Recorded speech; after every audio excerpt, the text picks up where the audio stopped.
folks, Rough Driver here for another video. This today is on the actual updates of my bike, how I'm getting on with them. That's the heated grips, the badges, how they went on, and all the other little knickknacks I put on this bike. And it's just an update how, and also it's the K&M filter as well. I forgot about that. How I'm getting on with that. It seems fine. I don't know too much about the fuel consumption now because I haven't monitored it at all, and I didn't know really what the other one produced, but it's running fine. So we're going to go around the bike and have a look around at the badges, how they come out now they're in the light. Like I said, I did take it out in out of March because of tax, so it's now April, so we're back on the road and the bike is out and it's looking stunning. So we're going to go around the bike, so bear with me. I'll just take the camera off. Yeah, took the camera off the stand and now we're going to go over to the bike. Like I say, the heated grips are now fitted. As you see in one of the videos, I've had no trouble at all. I took it out for a test ride, the leads are in the right place. If you want to watch that video of me actually installing the actual heated grips, then you're welcome. The bar end mirrors come out really well. They were on, as you well know if you watched the videos, I did put a set of pattern bars on, but I didn't get on with them. It was too wide for getting out of this puts away a garden gate as such really, and they didn't hold the bar end mirrors in too well at all. So because these screw in and the others have got like little clamps that you put in on the aftermarket handlebars, you'll see that in the video, but they kept moving and I thought I can't have that, especially if you're going along at least about 80 mile an hour. You don't folding back the mirrors, you know what I mean? So anyway, they're all done, they're all capped off, they look really nice. And got a little bit of polish on there. Must get that out. Yeah, so I've put on the original bars now, and I've had them powder coated. It cost us £70, but it's worth every penny. And I prefer the original handlebars because they are set up for that, but this particular bike. Like I say, to get back to the heated grips, I've had no problems steering with them. They get really hot. These Oxford grips get really hot. I mean, you know, they've got the 3 settings on them, and obviously the little button there you press. Got no problems with them. So if you're going to buy these sports grips for the Kawasaki, brilliant, absolutely brilliant, easy to wire up. They go straight to the battery, they turn themselves off, but I always turn them off before I leave anyway. I just don't trust, even though they do go off automatically. I just like to turn off myself. But if you're going to buy them, those Oxford ones, oh, brilliant, absolutely brilliant. Like I say, back to the handlebars, I am jumping a bit. Yeah, got no problem. He's done a really good job. I was going to get these powder coated first time round, but he did say that the chrome could make it powder coat and pop off. But he said he'd have a go and get most of the chrome off, which he did, and he phoned me back and said they come out really well. And yeah, I'm happy days. I wish I went that way first before I bought the other bars, but hey ho, my friend's got them now, so it's not wasted. And yeah, and the bar end mirrors, they are really good as well. And they're about £40, but they are for ones that go up in hollow grips, but I've adapted them so they go into the actual side of the actual handlebars, and they're really good. So that's all these mods so far. The K&M filter, obviously you can't see that, which I've put in. I've got no problems with that at all. It's running fine, the bike's running fine. If you haven't seen any of the updates, the guy's got obviously black levers, and they obviously, these ones, if you come off, they will flip up. I don't know what, is that the make of them? Can't see, it's upside down, is it? So that, let me see. I can't really, it's Evo Tech, is it? Yeah, Evo Tech. So they're Evo Tech's levers. It's also done with the red ball now. It's blacked out the headlight. Blacked out stanchions as well.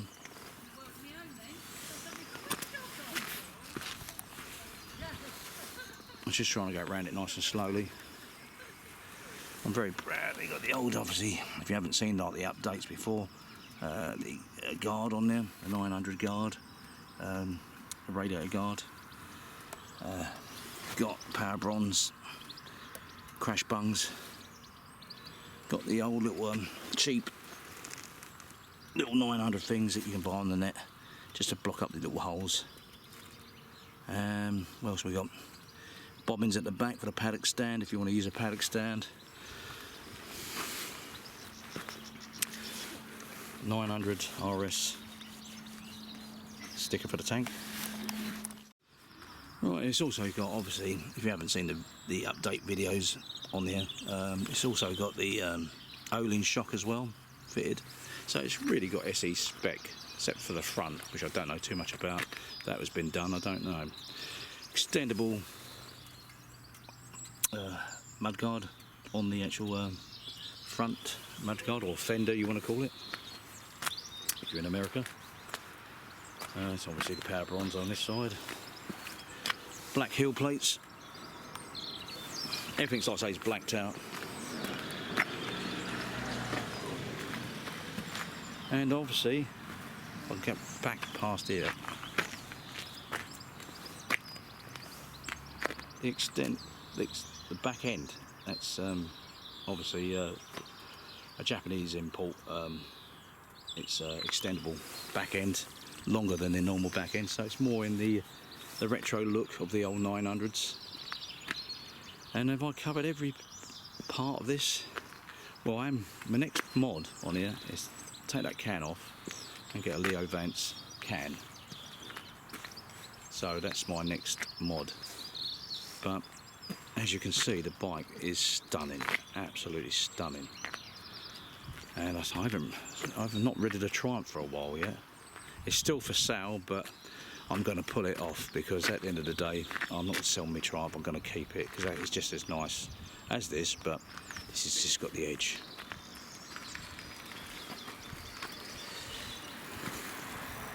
Yeah, it's just got the edge. Like I say, I'm all wired up for the for your phone. The lead comes on the back here. Now, if you get trouble with the back of the actual, when you put this, I say the USB thing into the actual socket at the back here, but you know you can get twin ports for it, can't you, for the USB, and then you plug in. This goes always under the tank. As you can see, it comes out there. They seem to rattle out, and you lose like power. So the best way I found is put some gaffer tape over the actual unit you're plugging in, and it stops it coming out. Just a little tip if you want to use that. But like I say, yeah, the bike is stunning. And my white Kawasaki badges, which I fitted in a video.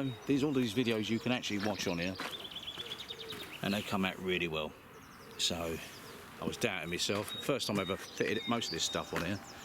There's another little mod I forgot to tell you about. It's in between the, I don't think you can see it too well. I can't really see it. Well, I'm actually shooting because the sun is so blurry. Ooh. Let's go back over here. Ah, that's better. I've got a better look now. I can see it now. You can see the little indicator plate, which I got off the net, which was reasonably priced, and normally about 40 quid, something like that. But this one's in red rather than silver, and it looks nice. I'll tell you what, it does show up those indicators flashing better. Yeah, so yeah, that's another little mod I've done. What I was going to say, yeah, gold chain on here, DID. So yeah, like I say, another black heel plate there, obviously. But mainly what you see, oh yes, the rail is blacked out as well. I have to tell you that as well. Little things, I should have a little list, like some of these presenters on here. Then I can go around about jumping from one place to another. But yeah, I'm going to get, the end can is going to be done on that. And yeah, that's about it. It's got side valves on here as well, so you can pump these up better.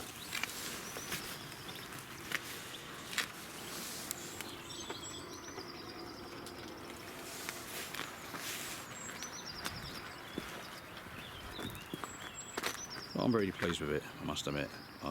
It's a lovely bike. Like I say, the only thing, my only fault at the moment is that front end is a little bit hard, you know. So not hard, but a bit more, what's the word, firm. If I could soften it up a bit, I'll be much more happier. But apart from that, it handles really well.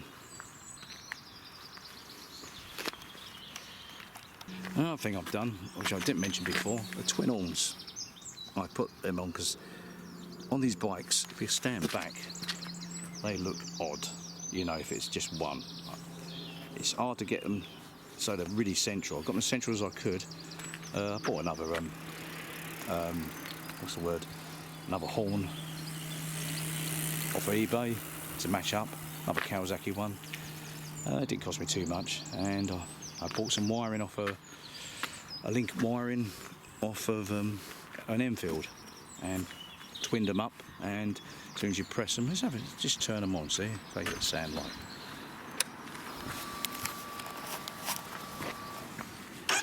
Oh, one. What am I doing? Press one. They don't sound that good at the moment. When I'm moving along, they sound a bit better. I don't know why, but they have their own little moments, I think. But they really do sound quite loud normally. But don't sit in there. It didn't sound very good, did it? But it's just for looks, really. At the end of the day, more than just a bib. But yeah, get back to that. So everything's blacked out on this bike, really. The stanchions are blacked out.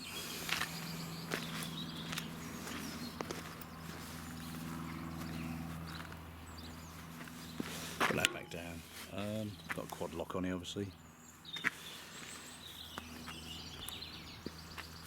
Just going to go back a bit. One of my nice little mods here is the, obviously you might see me fit this as well, it's the pyramid hugger as well. It's also got a different sprocket on the back of it. I'm going to have to stop the video at this present time as people coming past, so bear with me. Right, this is the video. He's going to finish up now with the actual bike. Let's go down a little bit there. Right, bring it over a bit. Zoom in a bit more. Like I say, thanks for coming to the actual channel and watching my videos. I appreciate it. Like I say, I'm not sponsored by anybody, I'm not paid by anybody. This is not a paid promotion video, they're all free. So I just want to tell you that before we go any further. Every mod on there has come out of my pocket, no one else's pocket. I own the bike, it's not a show bike. So you get an honest review, day in, day out. I ride this bike. It's only just come out since March. I don't ride it in the winter, obviously. I don't want to damage it, you know, like with the salt, especially in England, we put salt down and things like that. So it only comes out in March. It goes in October into the shed, you know, but I've only had it, say 6 months anyway, if you've been watching the video. So, but all the mods on there, most of them were done before I bought the bike, but I've added quite a few mods back on it. There's only one more mod, and that's the Leon Vince exhaust at the back. So I'm very pleased with the bike. It handles like a good, and it goes like stink, and it's just a piece of art really at the end of the day. But like I say, any bike you see on there, I actually own. I don't take one out. If I do, I will say I take out a demo bike. So I've took out a couple of demo bikes and to give my review on it, but it's just a rider's review. It's not going into depth anyway. So, but please look at other videos on here. They're not just bikes. I've got concerts on here as well from the 80s and bands from the 90s. Filmed quite well actually, so it's worth watching. Travel as well, if you want to watch travel there. I've been to some places and some really nice. So I'm not just a one-trick pony. I'm not a professional. This is an amateur channel, and it's an honest review. Just like if you met a friend in a pub or a bar, and you're just talking, and that's what it's all about at the end of the day. I'm trying to keep it as amateur as possible. There's no fancy tricks or anything like that. It's just an honest channel, and just with an honest person with honest reviews. And I just want to say thank you for all coming, and all the loyal subscribers on here, thank you again for subscribing. And wherever you are in the world, if you want to subscribe, please subscribe. And if you like the video, hit the like button, you know. But I'm not worried about if you don't hit the like button. It's like I say, I'm not making anything out of it. So, but thanks, like I say, once again, for watching my videos. I am honoured, really, at the end of the day, you come in and even watch a few minutes of my videos. So thanks very much. I'm going to say ta-da and move on to the next video, which is going to be the end can on this bike. But like I say, if you want to see all the mods that have been done on this bike by me, they're on the channel. So from the hugger to the actual putting the badges on and the handlebars, there's loads of other bits and pieces, and the heated grips as well. So they're all the mods on there. I've filmed them. The K&M filter's on there as well. So knock your socks out if you're into the RSs. I'll show you know, but don't follow what I do. Do it your own way. I'm not going to take any responsibility if you follow me at the end of the day. Even though I've done it right, it's all turned out right. I don't want people saying, "Oh, I done it your way and it all fell to pieces," or something fell off, or you know, I won't take responsibility for that. I do it my way, and as I said in the videos, they're done my way. Anyway, enough of me waffling on about that. I'll catch you later in the next video, so catch you soon. Bye bye. This is Rough Driver signing off, and see you in the next video. Bye bye.